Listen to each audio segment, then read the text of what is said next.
The city of Udorn, Thailand is the second largest city in all of Thailand. It's quite a bustling city, and yet the temple ground is always peaceful and quiet. And I used to come here often on my bicycle just to enjoy the sounds of the temple grounds.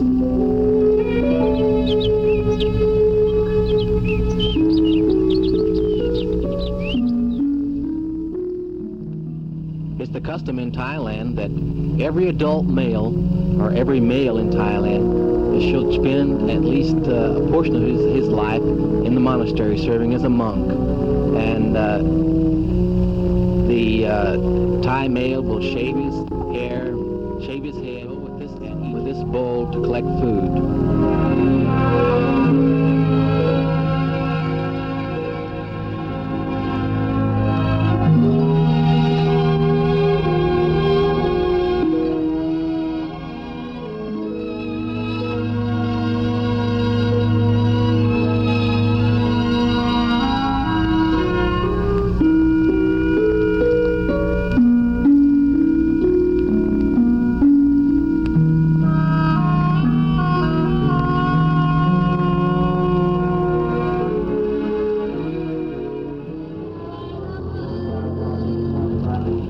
Tropical Thailand can be very hot during the heat of the day, so consequently all of the marketing and the really busy part of the day is in early morning. These pictures were taken about 7:30 in the morning, when the market is really buzzing with activity.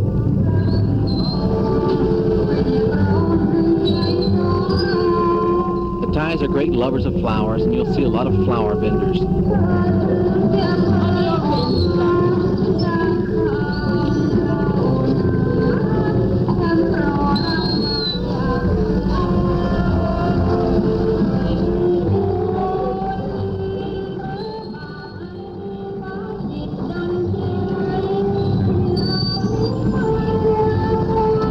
I don't know what kind of fruit this is or what kind of vegetable. It looks like some sort of pumpkin.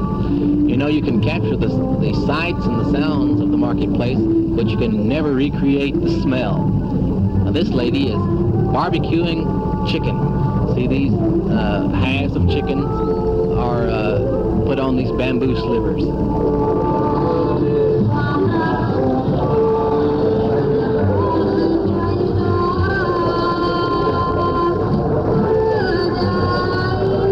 Notice how everything is portable. Now, this thing is on bicycle wheels, and this is some sort of confection that is fried in deep fat. And some of these things I tried, some of them I'm a little bit afraid to try.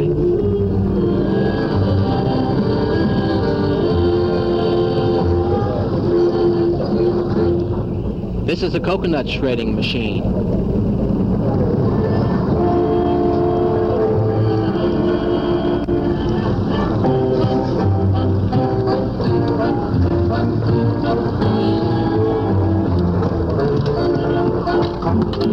This is a Chinese noodle soup called Quay Teo Hang.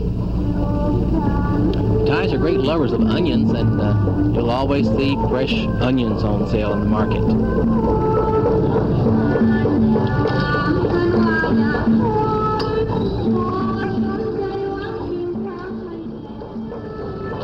Now, this lady is making rice paper, and it's used in all manner of Thai dishes. There goes my assistant, Marty Smith. And there goes Mark.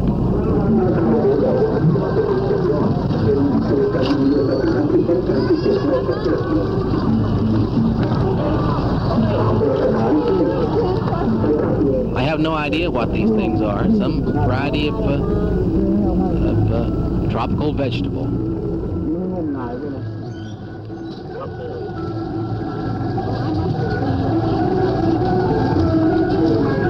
For some reason, the older ladies cut the hair off.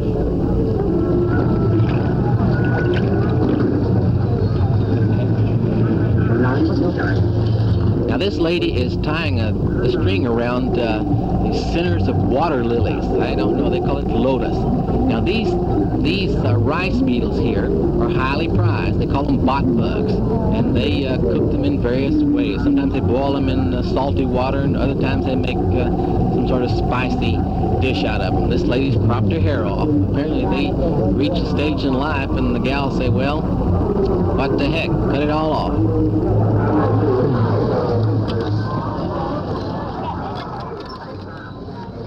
Here again is the lotus. Remember how American kids would tie strings onto the June bugs? The Thai kids have a variation of this, except they tie strings onto the coconut beetles. Notice the huge horns, sometimes called the rhinoceros beetle. It's a very fierce-looking beetle, but really quite harmless.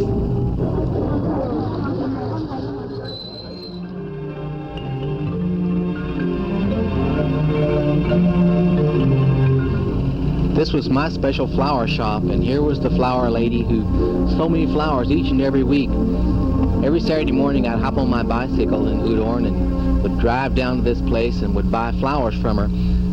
Always I would buy some of these jasmines because they smell so sweet and they would freshen up the office and also my room. And many times I'd buy bouquets of orchids, and usually would spend about maybe $1 with her, which is quite a bit of money for them, and a good number of flowers. And I would load up all these flowers on my bicycle, and Thais used to get a big kick out of seeing that crazy American. They call him Farang. Anybody who's Caucasian they call a Farang, or foreigner. Notice the orchids that are incorporated in these particular flowers. These are made into leis, and they are sold then on the street. And the Thais will use them for special occasions, like when someone leaves or to welcome someone, or they will often place these around the shrine, the Buddhist shrines or the spirit houses. You can see there.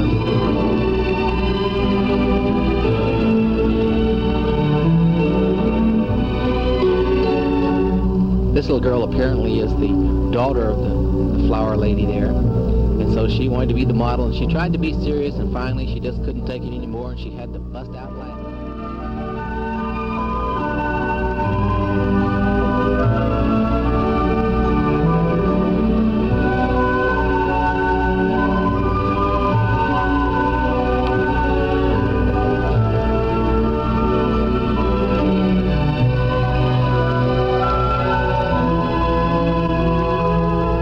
These are a little bit different leis, and they sell for about $0.05 a piece.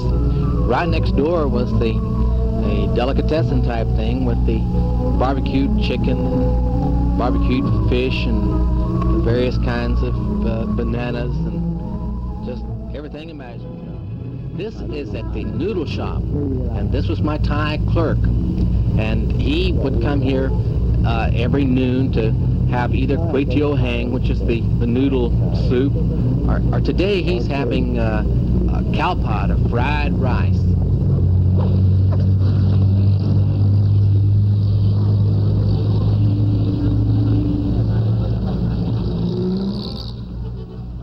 Now the noodle shop owner will have all his various condiments right there handy, and each one is prepared fresh for each and every customer. And they take a little bit of this and a little bit of that, and a little bit of something else to put into the fried rice or to the noodles. Now he starts out by browning the meat and the peppers and what have you in this little charcoal stove here.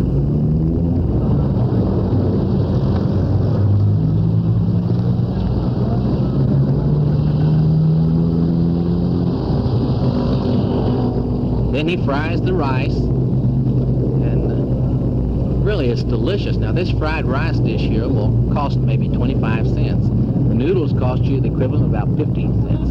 This is Kit Yahari. He went to work for us there at Udorn, and this was his very first job. And he spoke pretty good English and turned out to be a pretty good clerk.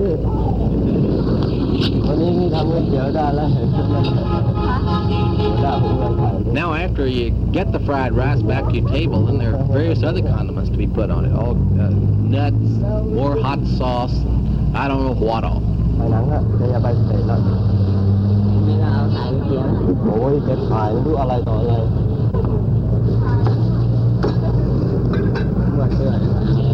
มีอะไรกินบ้างนี่ดังเลยล่ะดังอีกแล้วดังเสียงดังหรือไม่ดังนี่เสียงมันอยู่ในเทปเนี่ยพูดก็ติดแล้วเนี่ยติดไปแล้ว The people in the East don't waste anything, and many of the parts look strange to us, but they figure that you're supposed to eat everything. Now this is dessert. It's a sort of a tapioca pudding made with coconut milk and I don't know what else. Now she's fixing the noodles. She puts the noodles in the steaming water there and heats them up, then begins to put all the different condiments on it. Kid used to bring me noodles. He would get ready to go to lunch and he'd say, "You want kway teo hang?" I'd say, "Yeah." And I really enjoyed it, but sometimes it'd be hotter than blazes.